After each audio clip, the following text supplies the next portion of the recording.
Taga saan ka, ma'am? I came from Boracay Island, Aklan.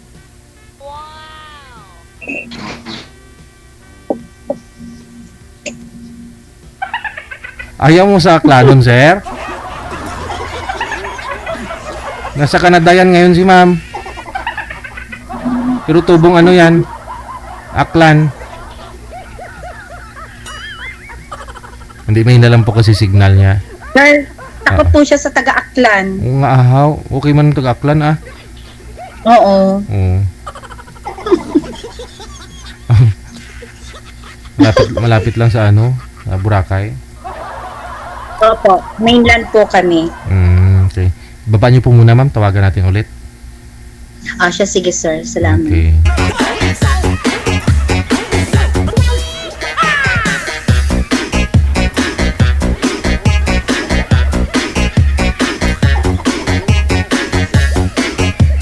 Walang signal si sir. Na. Pawala-wala po yung signal ninyo, sir. Humanap po kayo siguro ng pwede mong lipatan na ano. Maganda yung internet connection. Sige, sir. Sige. Okay. Tubong Aklan po ito si ma'am. Pero nasa Ontario. Ay. Wala na naman. Ano yung tumatawag? Isa na lang po, ma'am. Baba niyo po muna ulit, ma'am. Sige po. Isa na lang, ha? Isturbo mo yung pagpangapis ang isa. Wanted, sweetheart. Wanted, sweetheart.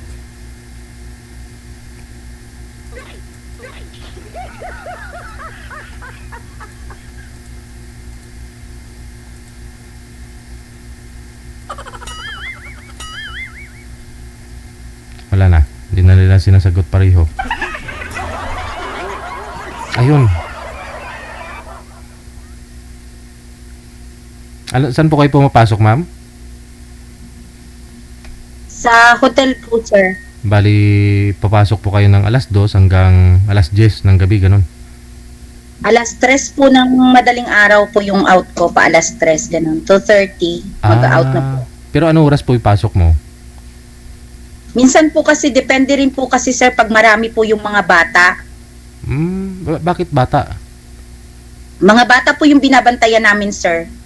Pare po yung pag may mga hotel po, syempre po yung mga magulang, pupunta kung saan galaan. Yung mga anak nila, sir, iniiwan po nila, parang playground po siya. Tapos kami po yung mga nagbabantay. Bali, mga caregiver po, pero sa lahat po, mga babysitter lang. Bata lang po lahat nabantayan namin. Parang iniiwan nila sa play area. Opo. Tapos may time din po yan. Tapos ipipick up lang po nila yung anak nila. Ganon. Kasi siyempre po minsan kasi hassle po yung mga bata pag kasama nila sa mga galaan. Ganon. So ang ginagawa nila, sir, iniiwan nila. Lalo na pag walang nagbabantay. Ganon. Binabayaran na lang nila. Yung iba mag-asawa pumapanta sa kwarto. Tapos yung mga bata dun sa play area. Oh, sir. Pag walang istorbo. Welcome po kami na magbantay po ng mga bata. Basta babayaran kami. Ganun pala yun. Pwede, no? Pwede. Oo. Sa pag-aasawa naman kasi, kailangan talaga nila yung sila lang minsan, di ba? Oo, lalo na yung mga nagbabakasyon. Siyempre, gusto nila yung matahimik muna yung isip nila, ganun, relax. Kasama yung mga partner nila. So, kailangan nilang iwan yung mga anak nila. May mga willing po na magbabantay ng mga anak. Ikaw, Sir DJ, pag may anak ka po, willing pa ako magbantay ng anak mo para hindi ka madistorbo. Ay, ganun. So, pupunta po ako dyan. Magbakasyon. Walang problema, sir. Pag umuwi pa ako ng Pilipinas. Babantay ka dito ng anak ko? Walang tumatagal na tagabantay yung anak ko eh. Malin niyo, sir, ako yung tumagal. Hindi, autistic kasi yung anak ko. 4 years old. Ilan pa? 4 years old. Ay, walang problema, sir. Kahit inborn po, binabantayan po namin. Uy, tika lang. Ito na, parang yung signal po kasi ng isa kanina, ma'am, nawala. Tapos yung ito naman, partner po ni sir kanina, nawala din. So kayo po yung pinagtagpo ngayon. Try nga po ninyo. Sige. Okay. Sige. Pasok. Wanted, sweetheart. Wanted, sweetheart.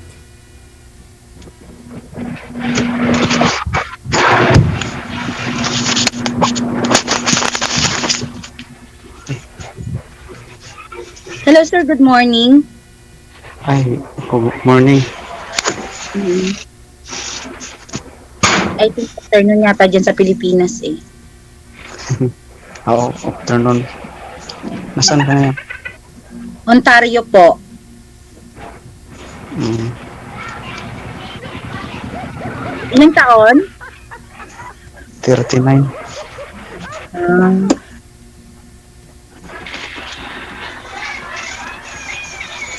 may asawa sir? May asawa, may anak, may kabit, may kinakalabit, may jowa o ano? Ano? Wala na. Sinauli na.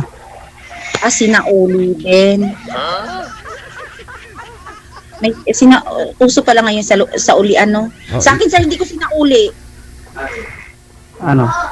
Kasi pag sinasauli mo kasi may chance kasi yun na baka umuwi. Kaya ang ginawa ko sir, sabi ng nanay ko, ibigay sa nangangailangan. Hindi ako nang Bali, ano sir, iniwan po kayo ng asawa mo o ikaw yung nang iwan? Oo. Ikaw yung nang iwan? Ako mag-iiwanan. Ikaw ang iniwan. Iniwan. Masaklap naman ng buhay, iniwanan ng langit. Kasi nga sabi mo wala kang trabaho kaya siguro ganon, no? Siguro ganun. Ah, Depende yun sa babae.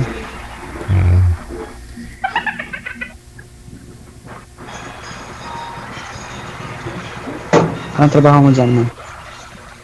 tagabantay po ng mga kalabaw na nakakawala po sa turel. Jawa. Turil. Opo. Okay. Ha? Ayos. Ano po yon? Ang tawag ba?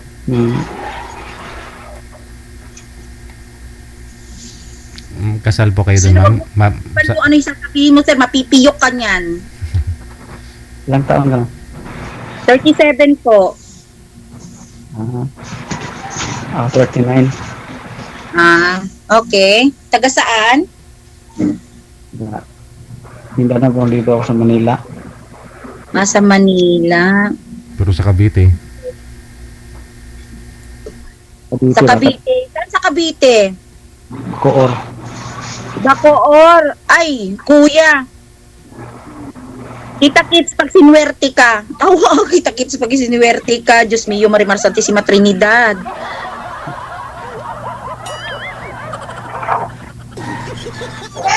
Bakit? May family po kasi ako sa Bacoor, Cavite, sir, sa may Molino compound.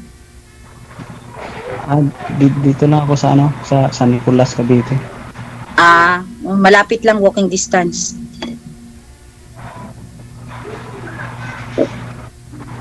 So, May anak, sir? May anak? ay isa. Asan ang anak mo? Sa lola sa mama niya. Nasa mother. Wala ka naman trabaho, sir. Bakit hindi mo na lang binantayan yung anak mo? Sabi mo kasi wala kang trabaho. Bakit hindi mo na lang binantayan yung anak mo? Kinuha nila. Ilang taon na ba? Nag-6 nag-7 na tong 10. Okay, malaki na rin. Sa mga kakuha ko noon pag na. Ay na 8 or 9 na. Pwede naman pahiram. Pwede palang ipahiram. Kayo? Meron po akong anak, sir, 2. Nag-aaral po ng BS Biology yung isa at custom po yung isa. Mascom. Mascom po.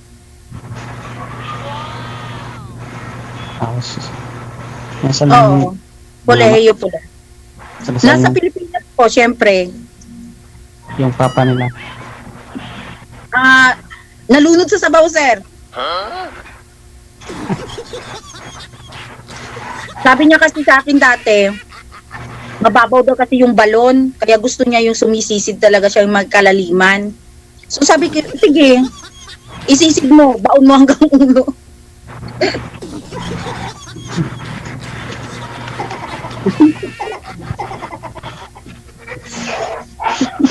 So, anong hanap mo ron ngayon? Naghanap po ako ng mga kakaibigan, alam naman ni DJ yan. Di ba DJ, naghanap ako ng mga kakaibigan? Ewan ko, bot sa langaw. Ha? Ambot sa langaw. Diyos mio, Marimar Santisima Trinidad. Hanap ko ng maging girlfriend, boyfriend. Girlfriend at saka boyfriend. Ay sir, isang kara lang po ako, hindi po ako doble kara. Kasi sabi mo kasi girlfriend tsaka boyfriend, dapat sabihin hanap mo, hindi babae, bakla dapat. Babae nga hinahanap. Kasi sabi mo kasi naghanap ka ng boyfriend at saka girlfriend, ayusin mo sir ha. Sabi ko sa'yo, akala ko naghanap ko ng boyfriend. Kaibigan po. Pero pag medyo malalim sir, pwede maging kaibigan. Ganun lang yun. Matik ba? Matik sir, matik. Ganun, matik yan.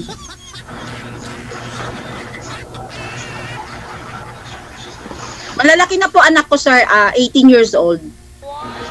Malaki na. Malaki na talaga.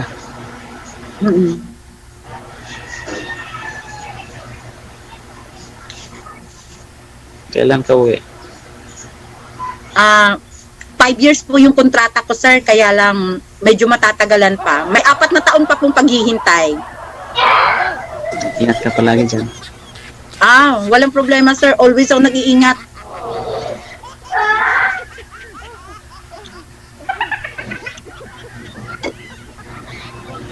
Kanina pa ako kumakain. Kain ka sir? Gusto mo?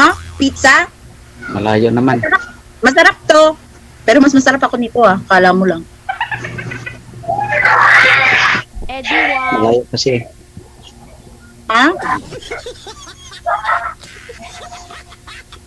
Unang kagat sir. Unang kagat. Closing.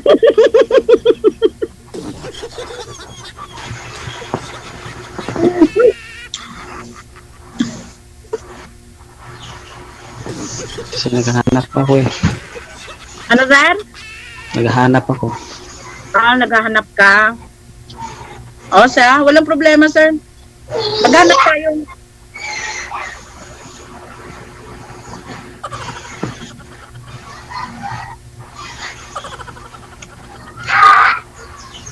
Hindi manluloko. Ha? Hindi manluloko. Ay, Diyos ko po. Delikado yata tayo ngayon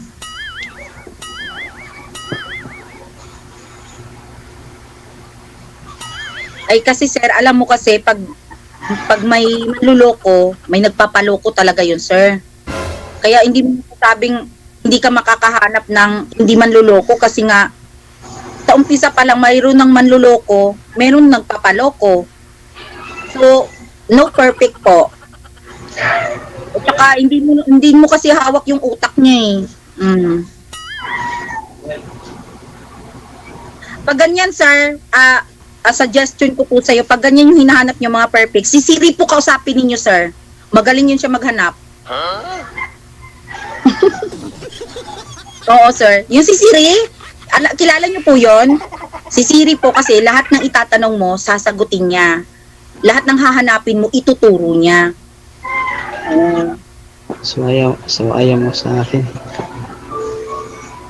Okay naman po. Huwag kang ma-hurt sir ha. Don't be cry. Add mo lang ako sir kung gusto mo. Ha? Huwag kang iiyak. Buhay pa po ako. Gusto ko yung pinatawanan ako sir, hindi ako iniiyakan. Seryoso po. Seryoso sir. Okay. Matanda na tayo Kung sa bagay. Talaga naghanap ko talaga yung seryoso.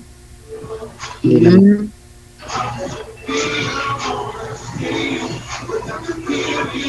Kaso sir, pag ako yung hahanapin mo kasi sir, maghihintay ka po sa loob ng 4 na taon pa kasi kababalik ko lang dito eh. Pero siguro magbabakasyon ka naman, ma'am. Maybe after 2 years sir, or every year. Depende. Kagaya nung dati, umuwi ako every year sa Pilipinas. Pero ngayon ko kasi, iba na kasi yung nagiging employer ko, nasa company na po. Medyo mahirap po pag kailangan talaga planado pag uwi. Mahirap na kasi ngayon sa Pilipinas eh. Isang buwan, isang linggo mo pa lang, laki na ng magagastos mo. Baka pag uwi mo, isang buwan, wala na. O, di ba? Kaya pag uwi ka na Pilipinas, dapat preparado.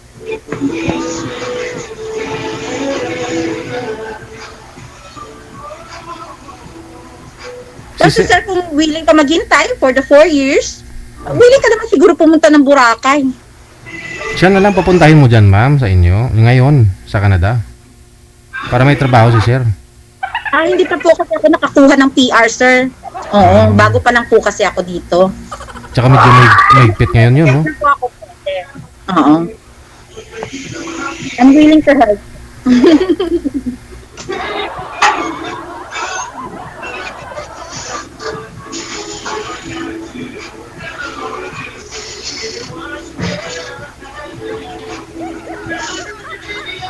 Kaya ka lang sa akin. Kasi bago makakuha ka ng PR, permanent residence, matagal pa po. Maybe mag-apply ka pa within maybe 6 years.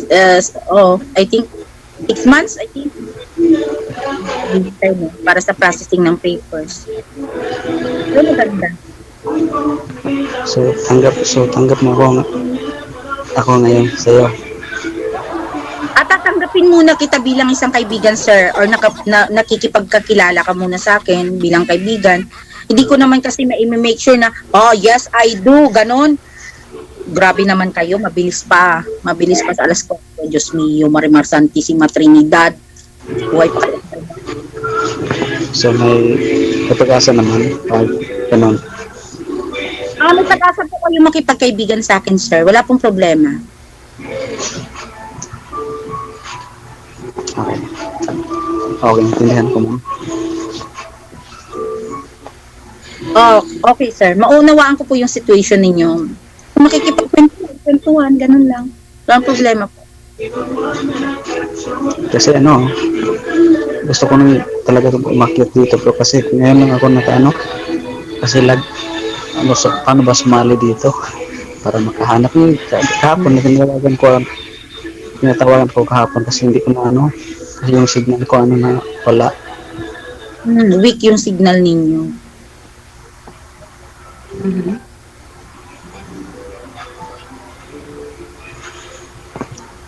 Paano makuha yung contact mo? Facebook account. Sa Facebook account po yung hinahanap ninyo, sir? Paano yun? Sige po, i-add na lang po kita para makita ko po yung Facebook account ko. Sige po. Sige.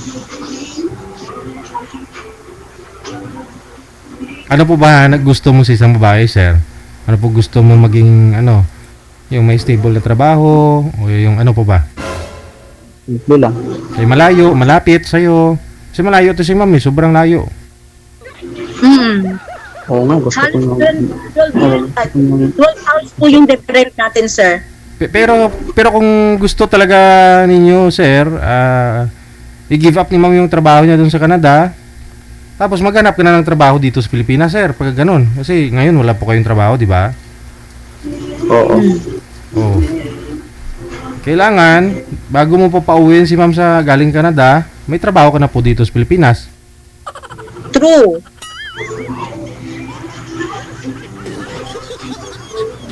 Oo po, kung makahanap ka. Makakahanap ko niyan kung naghahanap ka, sir.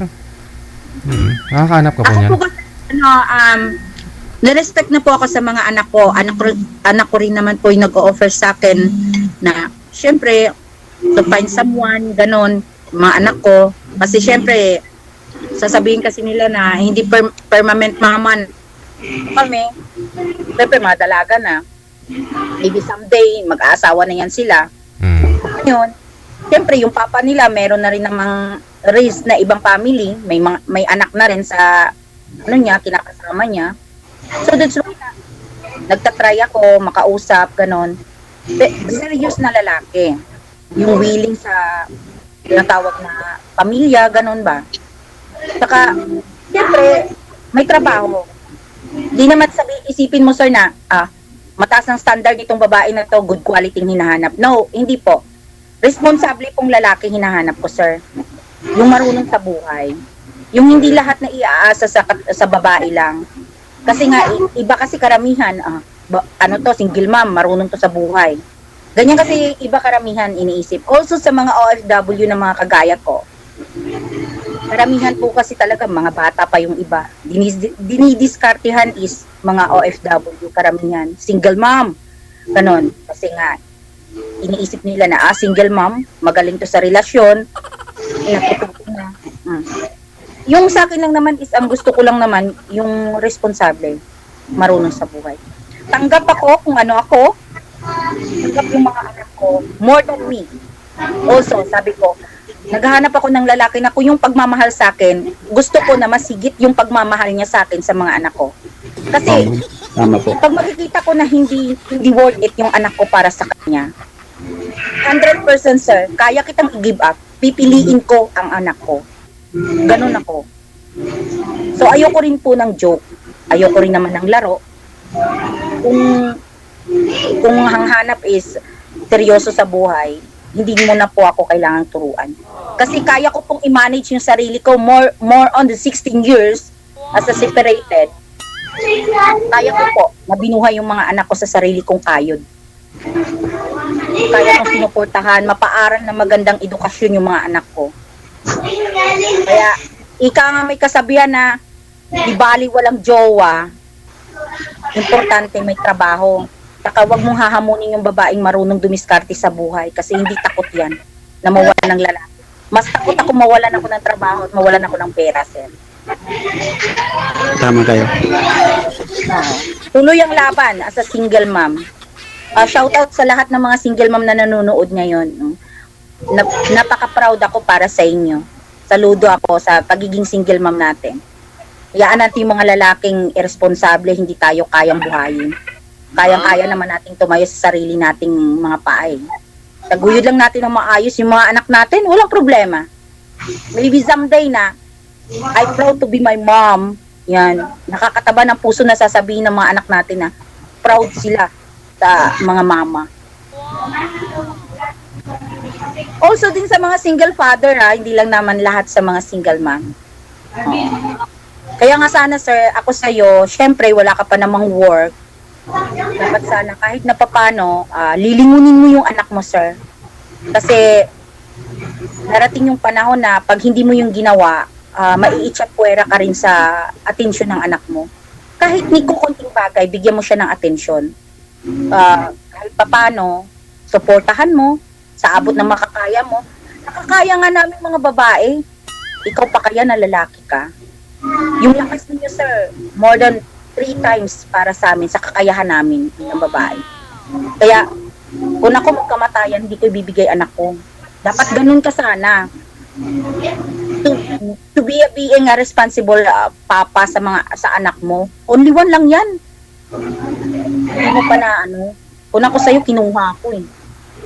Tapos, maghanap ka ng magandang trabaho, unahin mo muna yung mga anak mo, hindi yung uunahin mo muna yung Kasi alam mo sir, pag yung babae may nakikita sa yung you are be a good quality talaga na lalaki, responsible. Babae mismo ang lalapit sa'yo sir. Tandaan mo yung sinasabi ko sa'yo. Pipinahan ka. Lalo na pag nakikita na responsable ka. Alagaan mo yung mga anak mo. Wag lang na, pwera lang na andun sa manugang ko, ganun. Hayaan mo lang. No. Kasi gusto ko yung kunin yung ko kasi yung mama sa bata kasi ayaw na nandito sa akin kasi maldita yung kalibin ko dati. Gusto na nasa sa ila wala akong magawa kasi pinabarangay pag hindi pinabarangay ko sa pinabarangay ako pag nandito sa akin. Pinapabarangay ka kapag naandyan sa'yo yung anak mo. Ngayon po, Sir, may karapatan ka rin po kasi tatay ka rin eh. May Oo karapatan ka rin.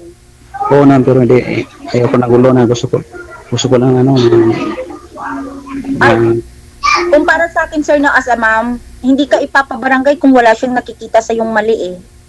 hindi, wala Sa naman, pagkakita mo sa anak mo, hindi mo napapabayaan. wala naman akong kasalanan, ano, gusto lang niya, ano, Kahit na ipabarangay ka sir, paglaban mo pa rin, anak mo yan eh. Kahit na andun, maganda nga yan sir na andun sa poder nila yung anak mo.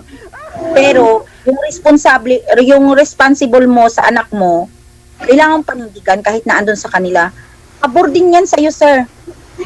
Alam mo ba, katulad ko, yung anak ko nasa side ng husband ko. Yung nag-aalaga sa mga anak ko, since na maliit sila, yung nanay ng husband ko. Pero ako sir, todo support ako. Open ako sa bahay ng parents ng asawa ko hanggang sa nakapagpagawa ko ng sarili ko. Andun yung parents ng asawa ko, pati yung mga anak ko. Kasi yung responsibilidad ko bilang isang ina, na andun pa rin para sa kanila. Walang problema. Kaya, ikaw, pabor yan sa'yo. Siyempre, nag-iisa ka, magagawa mo lahat ng gusto mo. Maghanap ka ng trabaho. Every week, puntahan mo anak mo, bigyan mo. Yung makikita yan ng mga bata. Alam mo sir, yung mga bata ngayon matatalino. Konting marunong sila mag-appreciate ngayon. Kahit ni kukunting bagay, ay, andito si Papa, lagi niya ako pinupuntahan, kahit nasa malayo siya, ganyan. Mag-i-effort. Darating yung panahon sir na makikita ka ng anak mo, magiging proud yan siya sa'yo kahit ganun yung situation. Mauunawaan nila ng mabilis. Na bakit napunta ka sa ganyang punto, nagkaganyan kayo ng ina niya. Ganun lang. Maghanap ka ng trabaho. As may suggestion sa'yo bilang isang kaibigan, ganun lang. salamat. Okay na po ba?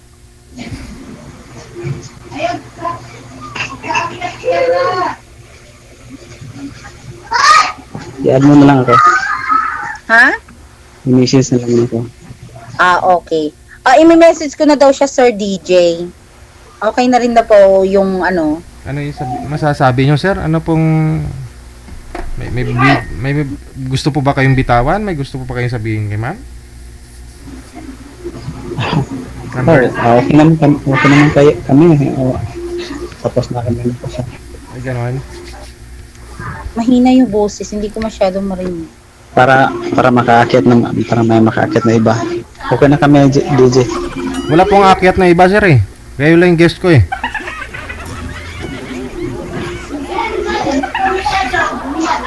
Nahihiya na tuloy siya, Sir DJ, sa akin. Sabi niya, aba, grabe naman tong babae na to. Parang, akala nito parang Madrid to ah. Parang pare ito may misa. Nahiya ako ay DJ. Ang lakas naman. Ha? Ang lakas naman kalita. Nahiya ako. Nahihiya ka na? Bakit ka mahihiya? Kapalan ng mukha mo, sir. Ang kakapal nga ng pagmumukha ng mga tao ngayon. Makisabay ka rin sa uso ngayon. Ano ka ba? Mahiyain lang ako. Para sa akin, ng taong mahiyain, mayabang. Hindi naman. Ha? Hindi naman. Lumaki kasi ako na, sabi ng papa ko, huwag kang mahiya. Lumaban ka. Huwag kang mahiya kasi ang taong mahiyain, mayabang yan.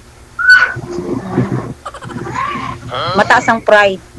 Kahit gutom na nahihiya pa rin. Kaya ako pag nagugutom ako, manghihingi ako. Promise. So, ano na lang. Kasi kapag mahihain ka, mataas daw yung pride mo. Kaya huwag mo taasan yung pride. Sabon lang ang pride ngayon. Nabula. Paano lang tayo? Mag-message ka sa akin. I-add mo ako. Yan lang na lang. Tayo na lang mag-sikat-sikat. Hindi kita masyado marinig. Humihina yung boses, DJ. Ano ba nangyari? Para i-message mo na ako, i-add para tayo na magchika-chika mamaya. Siya, sige. Mag-skip na daw siya, sir. Sige. Sir DJ. Maraming salamat. Maraming salamat, Good luck sir. sa inyo. Bye-bye.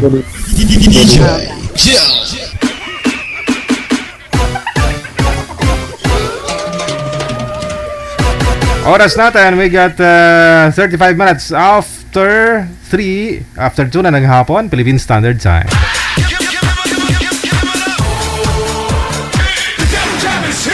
Broadcasting live from Quezon City, Philippines. This is OFW Emotion. Serving Filipino, serving OFW around the world through music, information, and entertainment. OFW Emotion. OFW Emotion.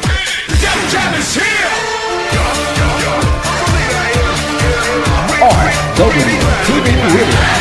We are Job FM 90.7.